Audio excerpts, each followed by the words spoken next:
오늘 우리에게 주신 하나님의 말씀 열왕기하 22장의 말씀입니다. 열왕기하 22장 1절에서 20절까지의 말씀입니다.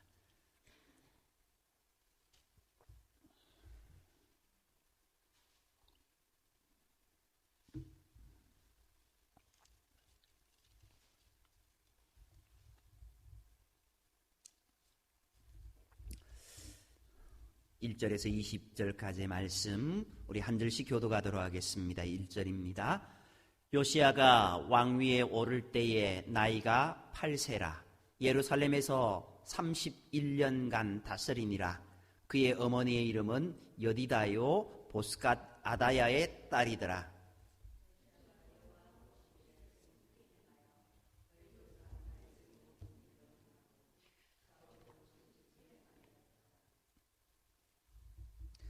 요시야 왕 18째 해에 왕이 무술람의 손자 아살리야의 아들 서기관 사반을 여호와의 성전에 보내며 이르되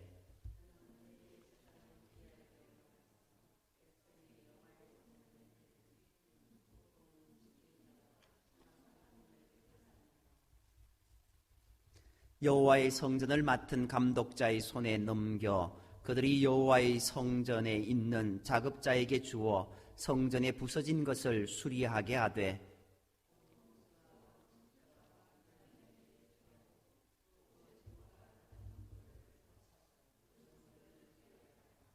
그러나 그들의 손에 맡긴 은을 회개하지 말지니 이는 그들이 진실하게 행함이니라.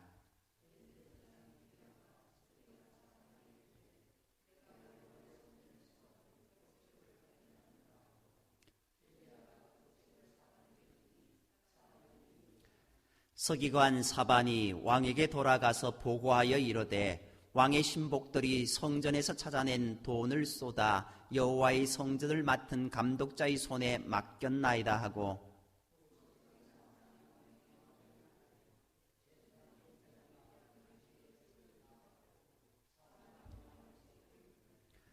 왕이 율법책의 말을 듣자 곧 그의 옷을 찢으니라.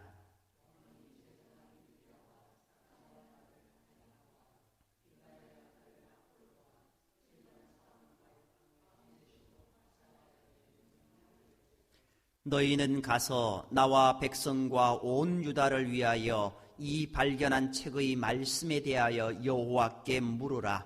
우리 조상들이 이 책의 말씀을 듣지 아니하며 이 책에 우리를 위하여 기록된 모든 것을 행하지 아니하였으므로 여호와께서 우리에게 내리신 진노가 크도다.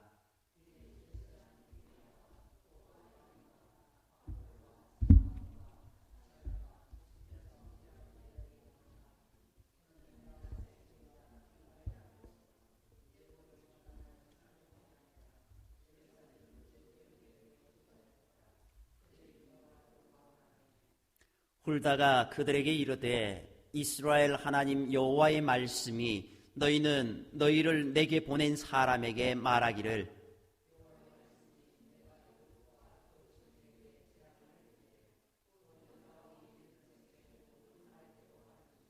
이는 이 백성이 나를 버리고 다른 신에게 분향하며 그들의 손의 모든 행위로 나를 경노하게 하였음이라.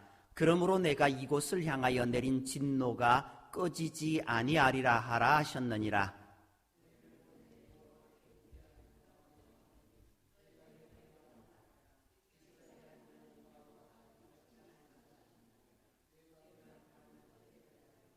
내가 이곳과 그 주민에게 대하여 빈터가 되고 저주가 되리라 한 말을 내가 듣고 마음이 부드러워져서 여호와 앞 곧 내 앞에서 겸비하여 옷을 찢고 통곡하였으므로 나도 내 말을 들었노라 여호와가 말하였느니라. 그러므로 보라 내가 너로 너의 조상들에게 돌아가서 평안히 묘실로 들어가게 하리니 내가 이곳에 내리는 모든 재앙을 내 눈이 보지 못하리라 하셨느니라 하니 사자들이 왕에게 보고하니라. 아멘.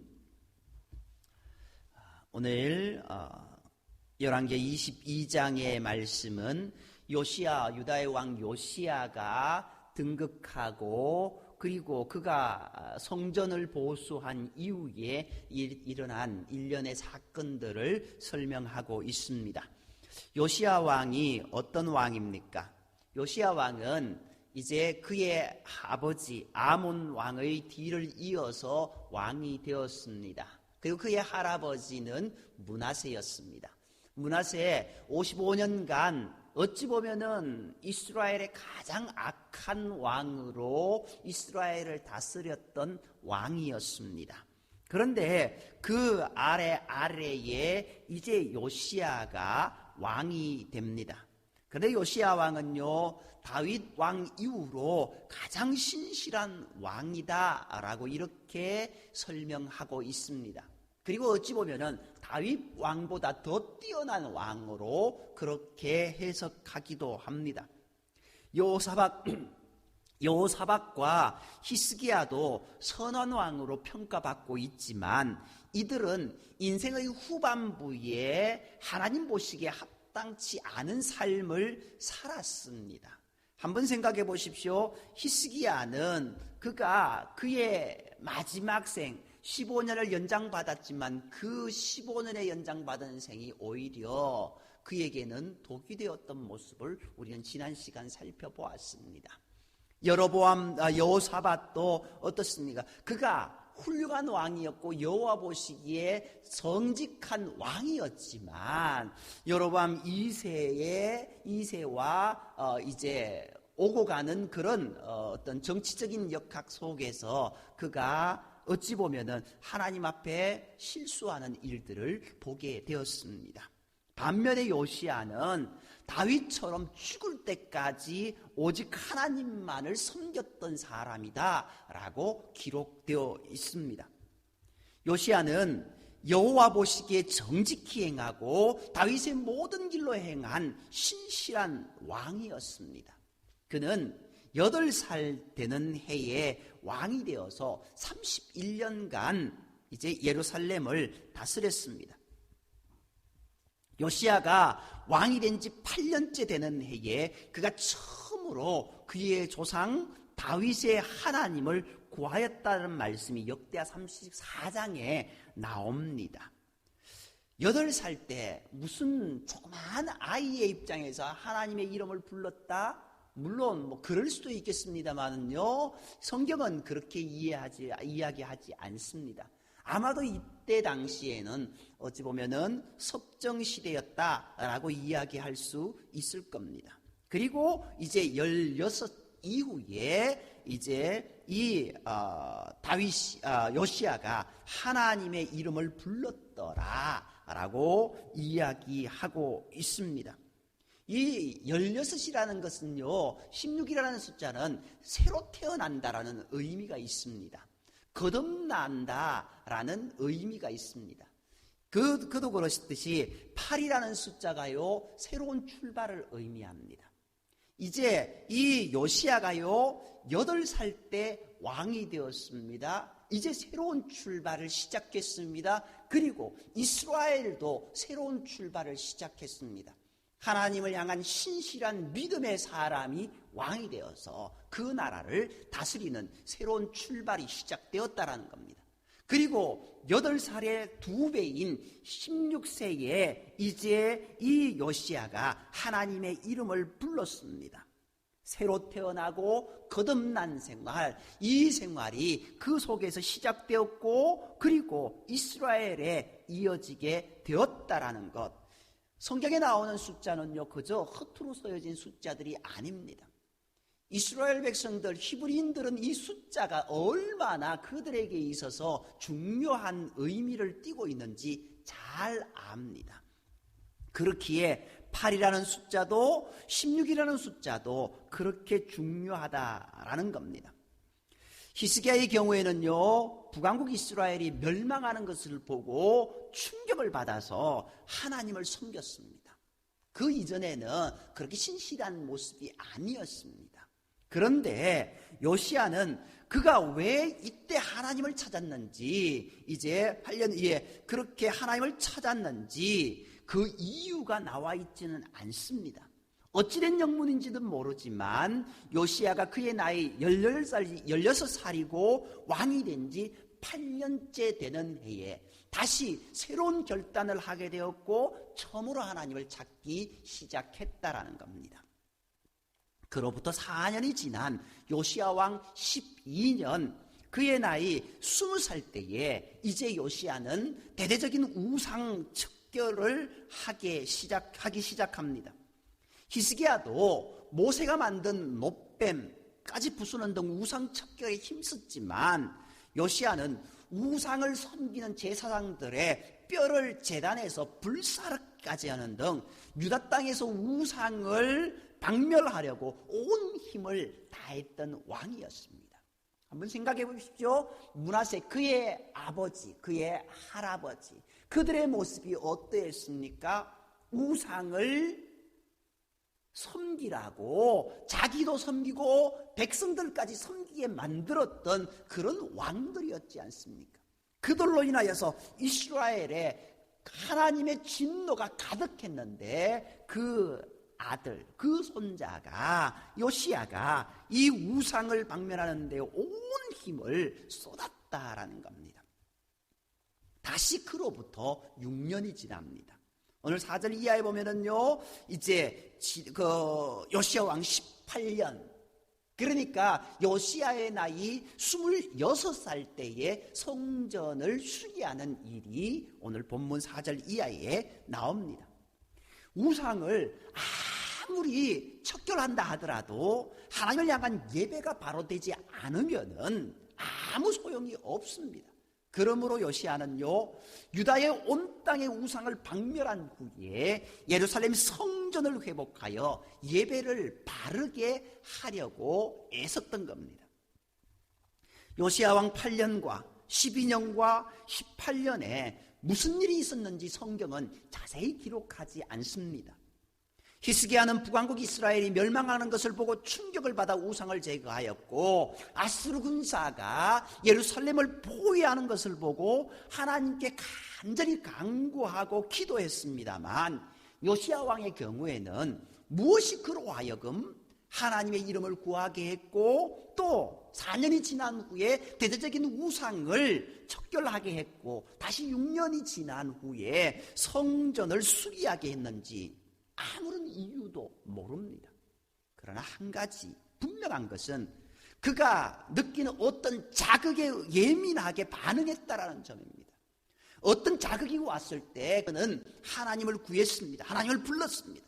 어떤 자극이 왔을 때 그는 그 자극이 어떤 일을 행해야 되는지에 대해서 알았고 우상을 제거했습니다. 또 어떤 자극이 왔을 때 그는 여호와의 성전을 수리했고 성전의 예배를 온전히 드리기 위해 노력했다라는 겁니다. 그리고 성전을 수리하다가 율법책을 발견하자 그는 그 말씀대로 살기에 최선을 다했습니다. 하나님께서 주시는 자극에 예민하게 반응하는 자가 되어야 될 줄 믿습니다.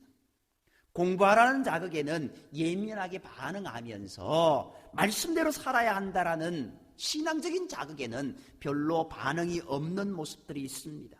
돈을 벌어보겠다라는 그런 자극에는 정말 물불을 가리지 않고 그렇게 행하지만, 하나님의 일을 하는 것에는 건성건성 내가 왜 그 일을 하냐라고 하면서 별로 신통치 않게 여기는 사람들이 많습니다.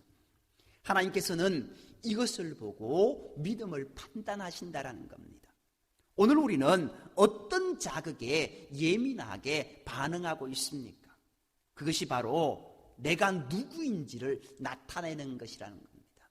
내가 신앙의 사람인지 아니면은 세상 속에 있는 그저 세상적인 사람인지 그것을 판가름하는, 어찌 보면은 그 잣대가 될 수도 있다라는 겁니다. 요시야는 그 자극에 예민했습니다. 그 자극에 예민했는데 예민한 방향이 하나님을 향한 그 방향으로 예민했다라는 것. 오늘 우리도 이러한 모습이 있어야 될 줄 믿습니다. 요시야는 왕이 된 지 18년 되던 해에 여호와의 성전을 보수하게 됩니다. 대제사장 hil기야가 성전 수리를 하던 중 율법책을 발견하여 서기관 사반에게 주게 됩니다. 사반이 왕 앞에서 그 책을 읽게 됩니다. 그 책을 읽으니 요시야 왕은요, 그 율법책의 말씀을 듣고 자기 옷을 찢습니다. 회개합니다.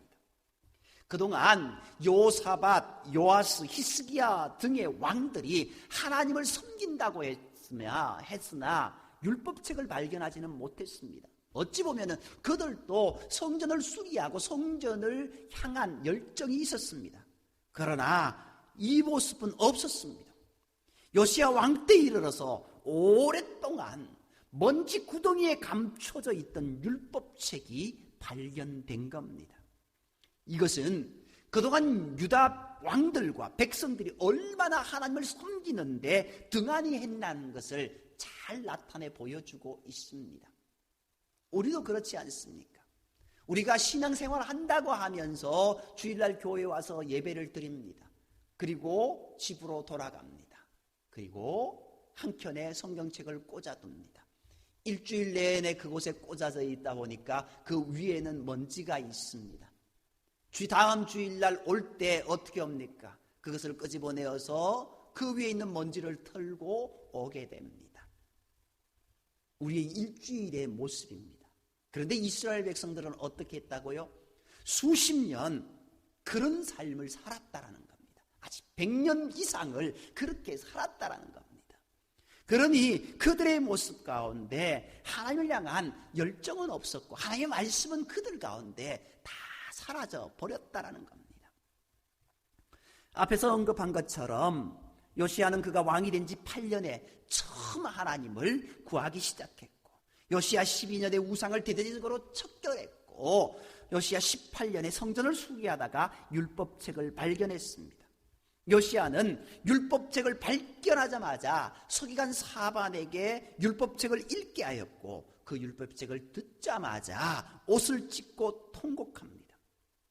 자기 땅에는 열심히 하나님을 섬긴다고 자부했었는데 이 율법의 말씀을 보니 정말 엉망으로 살아왔다라는 것을 느끼게 되었던 겁니다. 이 율법책의 발견은 요시야의 종교개혁에 새로운 전기를 마련합니다. 그동안에는 성전 수리하는 것에서 멈추었으나 이제는 율법책이 기록된 대로 예배의 모든 절차를 회복할 수 있게 된 겁니다. 그동안은 자기가 알고 있는 한도 내에서 그저 열심히 하기만 했었는데 이제는 하나님께서 원하시는 것이 무엇인지 싫어하시는 것이 무엇인지 알고 하니 그것이 올바른 예배의 모습이 되었다라는 겁니다. 내 의미대로, 내 의지대로, 내 생각대로 예배드리는 것, 그것이 최선인 양 우리가 행할 때가 있습니다. 그러나 하나님이 받지 않으시는 예배가 있다라는 겁니다.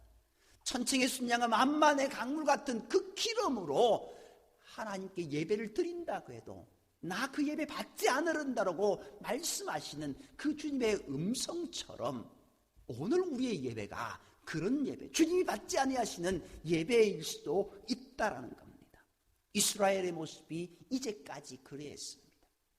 이 율법책의 발견을 통하여서 이제 요시야는 내가 얼마나 잘못 살아왔던가, 내가 얼마나 그릇되게 예배드렸던가, 우리의 모습이 얼마나 하나님의 뜻과 반하는 삶을 살았는가를 깨닫게 되었다라는 겁니다. 그리고 이제 그 하나님의 말씀에 비추어서 개혁하기 시작합니다. 유다의 잘못된 것을 바르게 고칠 수 있게 된 겁니다. 만일 유다 백성들이 요시야 왕의 개혁에 따라주기만 한다면은 유다는 바벨론에 멸망하지 않고 다시 다윗의 시대로 회복할 수 있을 것입니다. 그런데 이후의 모습은 어떠합니까? 너무 늦은 모습을 보게 됩니다. 한 번 죄에 빠진 백성들이 그렇게 쉽게 변화될 수 없었던 겁니다. 앞에서 요시야가 목소리를 높여 하나님을 섬기자고 외치지만 왕이 가는 곳에서만 우상을 없앨 뿐 왕이 지나가면 다시 우상을 세웁니다. 왕과 그 측근들만이 외치는 신앙의 개혁이었던 겁니다. 백성이 바른 지도자의 인도를 따르지 않을 때가 있습니다. 나라를 이끄는 지도자가 잘못되어 나라가 혼란스러워지는 때도 있고, 어떤 때는 지도자가 바르게 인도하려고 해도 백성들이 따르지 않아 혼란에 빠질 때도 있습니다. 요시야 때에는 백성들이 왕의 인도에 따르지 않아서 하나님의 진노에서 빠져나오지 못했고, 결국 요시야의 아들 대위에서 남원국 유다가 망하고 맙니다. 마지막 때에는 지도자나 백성들이나 모두 죄에 빠진 극도의 혼란의 때를 만나게 됩니다. 이런 혼란의 때가 우리를 기다리고 있다는 겁니다. 그러므로 우리는 이 사회가 어떻게 혼란스럽던, 우리 주변의 사람들이 어떤 죄에 빠져 있던 그런 것에 영향받지 말고 각자 자기 믿음을 바르게 지켜야 됩니다. 주께서 참된 믿음을 가진 자를 저 지구 끝에서라도 찾아내어서 영원한 나라로 인도하실 것이기 때문입니다. 오늘 저와 여러분이 마지막 때에 믿음을 보겠느냐, 믿는 자를 보겠느냐라고 그 말씀하신 그 주님의 그 고백에 오늘 우리의 모습이 여기 있습니다라고, 여기에 믿음의 사람들이 있습니다라고 선포되어지는 우리 교회가 되기를 원하고 우리 성도들이 되기를 간절히 소망합니다. 결국 요시야의 종교개혁은요, 본인 자신만 살릴 수 있었습니다. 그가 우상을 척결하고 예배를 회복했지만 이미 죄에 빠진 백성들을 다시 되돌리기에는 너무나도 늦어버렸습니다. 그러므로 여선지자 훌다는 유다 백성들이 여호와 하나님을 버리고 다른 신을 섬겼으므로 그 책에 기록된 모든 재앙을 내릴 것이라고 유다의 멸망을 예언합니다. 그러나 율법의 말씀을 듣자마자 옷을 찢고 통곡하며 회개한 유다 왕 요시야, 그 한 사람만은 하나님의 평강 속에서 죽게 될 것이라고 말해줍니다. 그는 그 재앙을 눈으로 보지 않을 것이라고도 말합니다. 그런데 이 말씀을 보면은요, 좀 문제가 있는 것 같습니다. 요시야가요, 애굽의 바로왕 느고와의 전투에서 칼에 맞아 죽게 됩니다. 전장에서 요절하게 됩니다. 일찍 죽게 된다라는 겁니다. 일찍 칼에 맞아 죽었으니 평강 가운데 죽었다라고 할 수는 없지 않습니까? 그런데 여기에서 말하는 평강이라는 것은요, 이런 육신적인 죽음의 모습이 아닙니다. 그의 죽음이 심판으로 인한 죽음이 아니라는 뜻에서 평강이라는 겁니다. 죄로 인해 죽은 인생, 그 인생은 평강이 아닙니다. 그러나 하나님을 믿음 가운데 죽은 인생은요, 어떤 인생요? 복받은 인생이라고 성경은 그렇게 기록하고 있습니다. 오늘 이 말씀도 그 말씀입니다.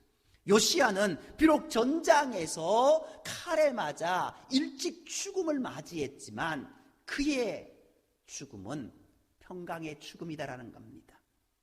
신약의 말씀으로 보면은 그가 하나님 나라의 백성으로 죽게 될 것이라는 그런 뜻입니다.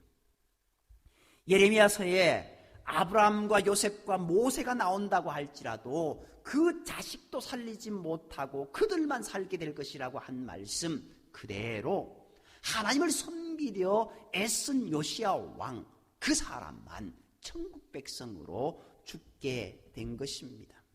그것이 오늘 이제 20절의 말씀입니다. 20절의 말씀요, 그러므로 보라, 내가 너로 너의 조상들에게로 돌아가서 평안히 묘실에 들어가게 하리니. 이스라엘 백성들은요, 죽음의 순간, 그 죽음의 모습이 어떠해야 될까요? 그저 길거리에서 요절당하는 것, 그것이 평안히 죽는 것일까요? 아닙니다.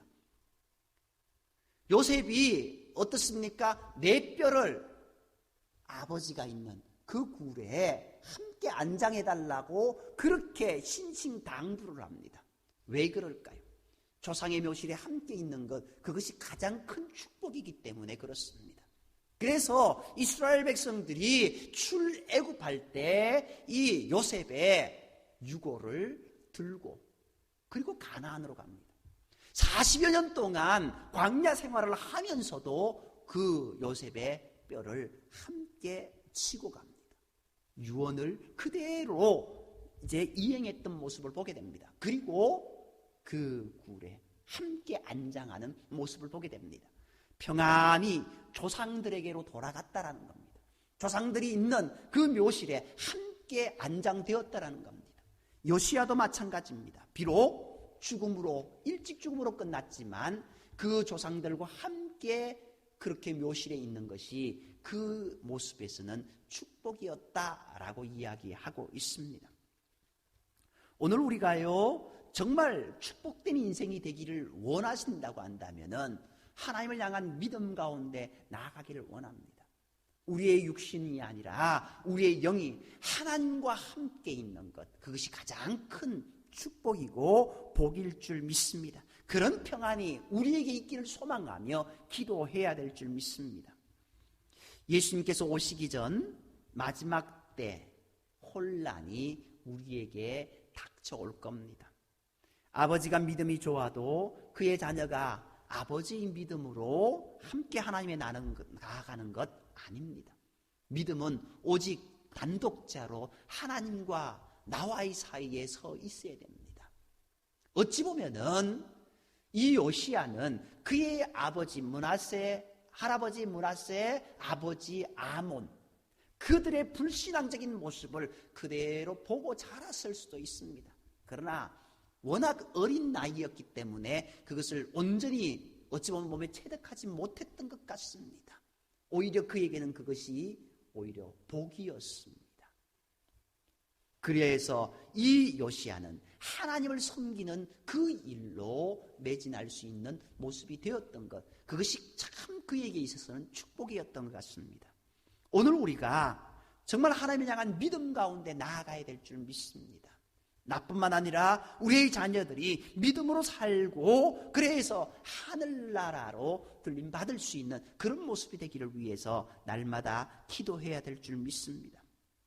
누구는 자기의 믿음으로 살게 된다라는 것, 그것을 우리가 바로 깨닫고 나뿐만 아니라 우리의 자녀들도 믿음으로 살기 위하여서 기도해야 될 줄 믿습니다. 아브라함이 롯의 가정을 위해서 소돔과 고모라성의 멸망 상태에 기도하는 모습을 보게 됩니다. 그런데요, 거기에 보면은요, 아브라함이 어떤 기도를 할까요? 롯을 구원해 주세요 기도합니까? 한마디도 없습니다. 아브라함이 천사들이 롯에게 간다라는 것, 소돔과 고모라성에 간다라는 것, 그것을 들었을 때 거기 내 조카가 있는데 내 조카는 살려주세요 그렇게 기도했느냐? 아니라는 겁니다. 그런데 마지막에는요 이렇게 나옵니다. 아브라함의 기도 때문에 롯을 구원했다라고 그렇게 나오고 있습니다. 그러면은요 아브라함이 롯을 위해서 기도했다라는 거잖아요. 근데 성경은요 기도 안 했거든요. 기도 안 했거든요. 그 이유가 어떤 모습이냐면요, 아브라함이 기도한 내용에 있습니다. 하나님, 의인과 악인이 함께 멸망받는 것이 합당합니까? 의인과 악인이 함께 멸망받는 것이 합당합니까? 아브라함의 기도는 단지 그것밖에 없었습니다. 롯이 의인이었기 때문에 구원받았다라고요? 아닙니다. 아브라함이 기도했기 때문에 롯이 구원받았다고요? 아닙니다. 롯의 믿음 때문에 구원받았습니다. 곰곰이 보면은요, 그 위에 천사를 롯이 맞이하게 됩니다. 맞아들인다라는 것은요, 그 자를 내 마음속에 모셔드린다라는 겁니다. 예수를 우리 마음 중심 모셔드리는 것처럼 모셔드립니다. 그리고 그 천사들의 말에 믿고 순종하는 모습을 보게 됩니다. 믿고 순종하고 그 말씀대로 따르는 것, 그 믿음의 행위를 하나님께서 의로 보신 겁니다. 아브라함이 이삭을 번제로 바치려고 할 때 그 모습을 의로 여겼다라고 하는 것처럼, 그 믿음을 의로 보았다라는 것처럼 롯의 그 행위, 천사들을 모셔드리고 천사들의 그 말을 따라 행했기에 그는 구원받을 수 있었습니다. 아브라함 때문에 구원받을 수 있었다? 아닙니다. 단지 중보기도의 내용이 어떠해야 되는가? 그 사람의 영혼을 위해서 기도해야 된다라는 것. 그 사람의 병 고침을 위해서 기도하는 것이 아니라 그 사람의 영혼을 위해서 기도해야 될 것이고, 그 사람의 영원한 생명을 위해서 기도하는 것, 그것이 아브라함의 기도였다라는 겁니다. 오늘 여기에서도 어찌 보면 마찬가지입니다. 많은 사람들이 율법의 말씀을 들었습니다. 그러나 단 한 사람, 그 말씀을 듣고 통에 자복하며 가슴을 찢고 옷을 찢으며 회개 기도했던 요시야만 구원받는 모습을 보게 됩니다. 그가 이 율법의 말씀을 믿음으로 고백하며 행하려고 노력했기 때문에. 믿음으로 구원받는다라는 것, 이것은 누구나 다 아는 사실입니다. 우리 아버지의 믿음, 우리 어머니의 믿음, 누구의 믿음 때문에 내가 구원받는 것 아닙니다. 누구의 중보 기도 때문에도 내가 구원받는 것 아닙니다. 다만 내 믿음으로, 내 마음으로 믿어 의에 이른다라는 사실을 우리가 바로 깨닫고 우리가 온전히 주님만 의지하는 저와 여러분이 되기를 간절히 소망합니다. 기도드리겠습니다.